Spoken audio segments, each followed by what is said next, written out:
आज का हमारा टॉपिक है लर्निंग। लर्निंग एक बहुत इंपॉर्टेंट टॉपिक है आपके D two plus B special educator exam के लिए। तो चलिए समझते हैं कि लर्निंग होता क्या है।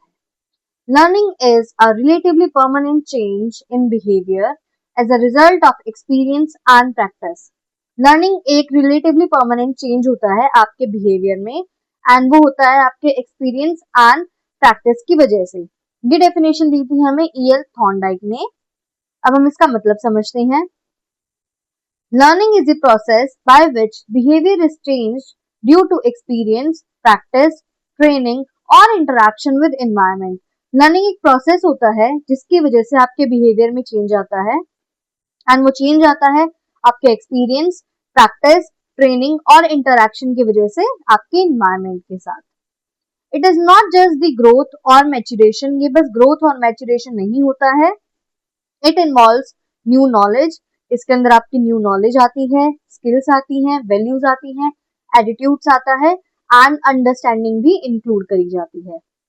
अब हमें इसकी कोई और थोड़ी और डेफिनेशंस बताई गई हैं। तो क्रो एंड क्रो के according learning is the modification of behaviour through experience and training.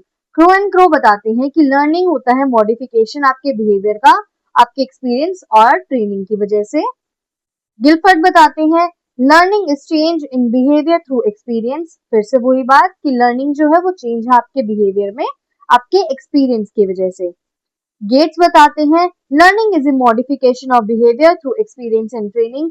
Gates भी यही बताते हैं कि लर्निंग मॉडिफिकेशन होती है आपके बिहेवियर की एक्सपीरियंस एंड ट्रेनिंग की वजह से।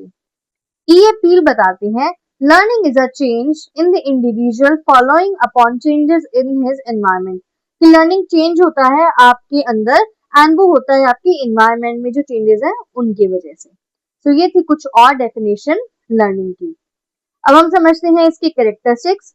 सबसे पहले कैरेक्टरिस्टिक है learning is a continuous and life long process. ये एक कॉन्टिन्यूअस और लाइफ लॉन्ग प्रोसेस है। It is a relatively permanent change in behaviour. ये एक रिलेटिवली परमानेंट चेंज होता है आपके बिहेवियर में। It is acquired through experience and practice. ये एक्सपीरियंस और प्रैक्टिस की वजह से होता है। The goal directed and purposeful. ये गोल डायरेक्टेड होता है और पर्पसफुल भी होता है।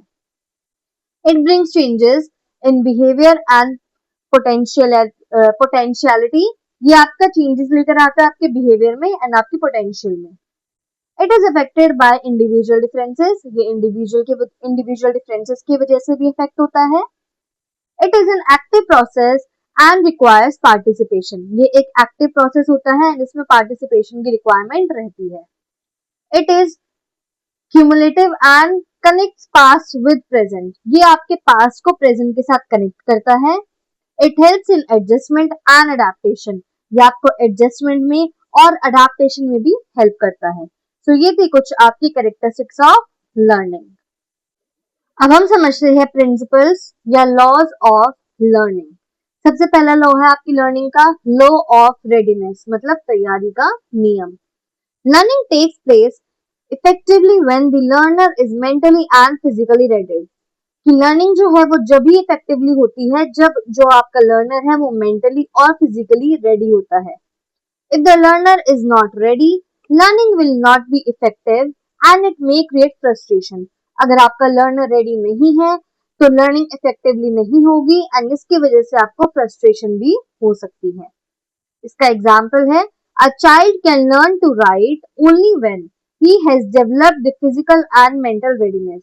एक बच्चा जब भी लर्न कर सकता है लिखना जब वो डेवलप कर सकता है फिजिकली एंड मेंटली, वो जब रेडी है ना प्रॉपरली कि हाँ अब मुझे लिखना सीखना है, उसी टाइम पे बच्चा लर्न कर सकता है। अगर वो फिजिकली डेवलप नहीं है एंड वो मेंटली रेडी नहीं है तो जब तक वो कोई भी चीज लर्न नहीं कर सकता है। अब हम समझते हैं सेकंड लॉ ऑफ लर्निंग जो है लॉ ऑफ एक्सरसाइज, मतलब अभ्यास का नियम। यूज ऑफ इफेक्ट क्या है? It if a response is followed by satisfaction and it is more likely to be repeated. अगर एक रिस्पॉन्स की वजह से आपको सेटिस्फैक्शन मिल रही है तो उसकी प्रोबेबिलिटी ज्यादा होती है कि आप उस चीज को फिर से रिपीट करेंगे। Disuse of effect if a response is followed bye dissatisfaction, कि आपने एक चीज करी एंड उसके रिस्पॉन्स में आपको डिससेटिस्फैक्शन मिल रहा है तो फिर इसके चांसेस ज्यादा है कि आप उस चीज को रिपीट नहीं करेंगे। इसका एग्जाम्पल है, a student gets appreciation for good work, he will repeat it. अगर एक बच्चे को एप्रिसिएशन मिल गई कि आपने अच्छा काम करा है, तो वो बच्चा उस चीज को रिपीट करेगा, तो उसे एक सेटिस्फैक्शन मिली है काम करने के बाद, जो है उसका एप्रिसिएशन, तो इसकी वजह से वो अपने काम को रिपीट करेगा। सो ये है आपका law of exercise. Third law is law of effect, जिसे हम कहते हैं प्रभाव का नियम। Responses followed by pleasant consequences are strength, कि जो रिस्पॉन्स मिलता है आपको एंड उसके बाद आपको प्लेजेंट कॉन्सिक्वेंस मिल रहे हैं, मतलब अच्छे कॉन्सिक्वेंसेज मिल रहे हैं, तो इससे आपकी स्ट्रेंथ डेवलप होती है। पर अगर आपको रिस्पॉन्स के बाद अनप्लीजेंट कॉन्सिक्वेंसेज मिल रहे हैं जो अच्छे नहीं है, बैड है, तो इसकी वजह से आप वीक हो जाएंगे। सो ये है आपका law of effect. Fourth law is law of use and disuse, उपयोग और अनुपयोग का नियम। Use strengths the connection, disuse weakens the connection, कि अगर आप स्ट्रेंथ को यूज करेंगे तो इससे, अगर आप यूज करेंगे तो इससे आपका स्ट्रेंथ बढ़ेगा, कनेक्शन बढ़ेगा। अगर आप डिसयूज करेंगे तो इससे आपके जो कनेक्शन है वो वीक हो जाएंगे।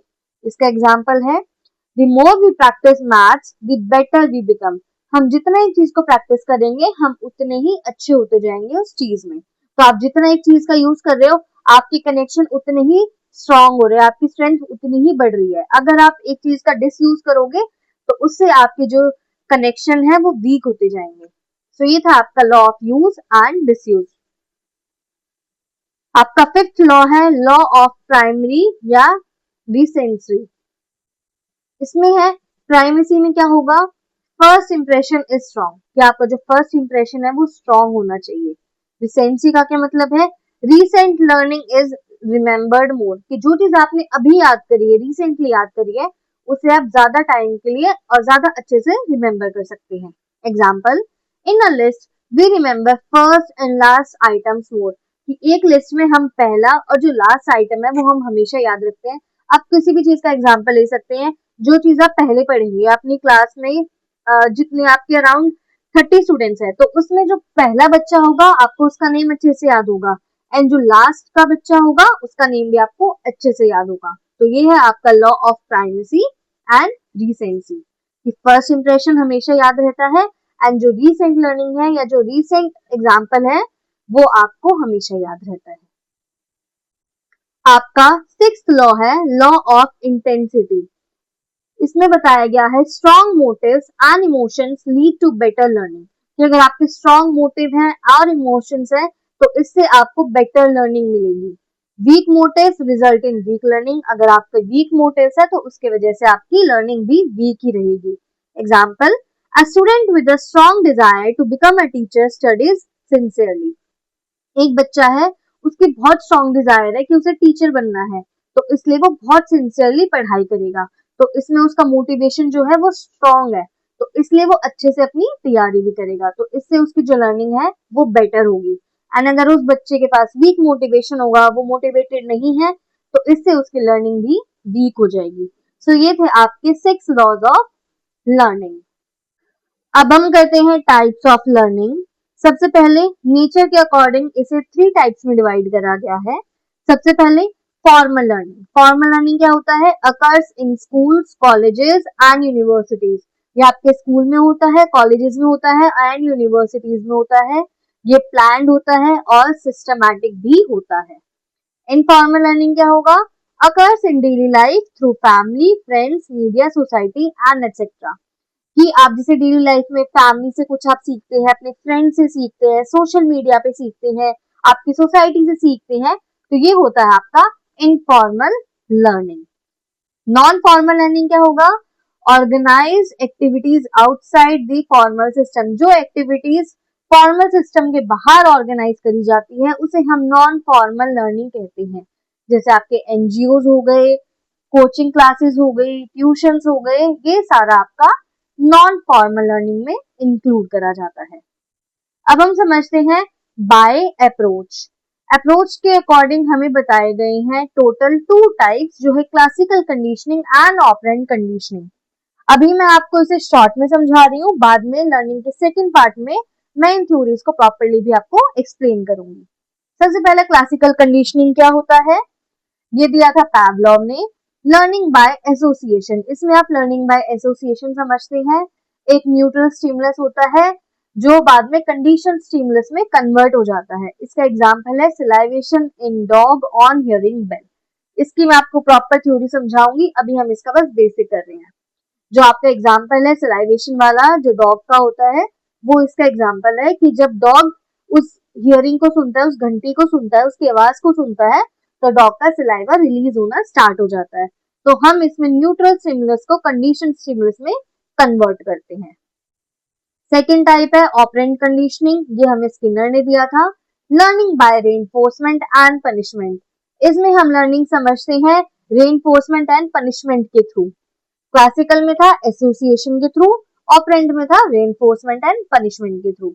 रेनफोर्समेंट होगा तो इंक्रीज होगा बिहेवियर में, पनिशमेंट होगा तो डिक्रीज होगा बिहेवियर में। इसके एग्जाम्पल है giving stars to good students, आप अगर अच्छे बच्चों को स्टार्स दे रहे हैं तो वो उनका रेनफोर्समेंट है, इससे उनका बिहेवियर इंक्रीज हो जाएगा। सो ये था आपका ऑपरेंट कंडीशनिंग। अब हम समझते हैं बाय कॉग्निटिव अप्रोच, इसमें भी दो टाइप गिवन है, insight learning and meaningful learning. Insight learning हमें दिया था कोलर ने। Sudden understanding of a problem, जब हम एक प्रॉब्लम का एकदम से हमें समझ आ जाता है, हमें एकदम से उसकी अंडरस्टैंडिंग मिल जाती है, तो वो होता है आपका insight learning.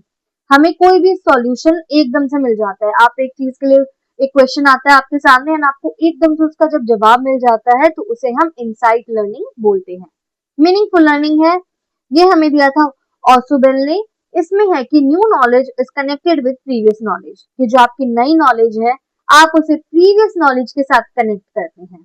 Example learning with understanding, आप किसी भी चीज को लर्न करते हैं तो आप प्रॉपर अंडरस्टैंडिंग के साथ करते हैं। अब हम समझते हैं फैक्टर्स अफेक्टिंग लर्निंग।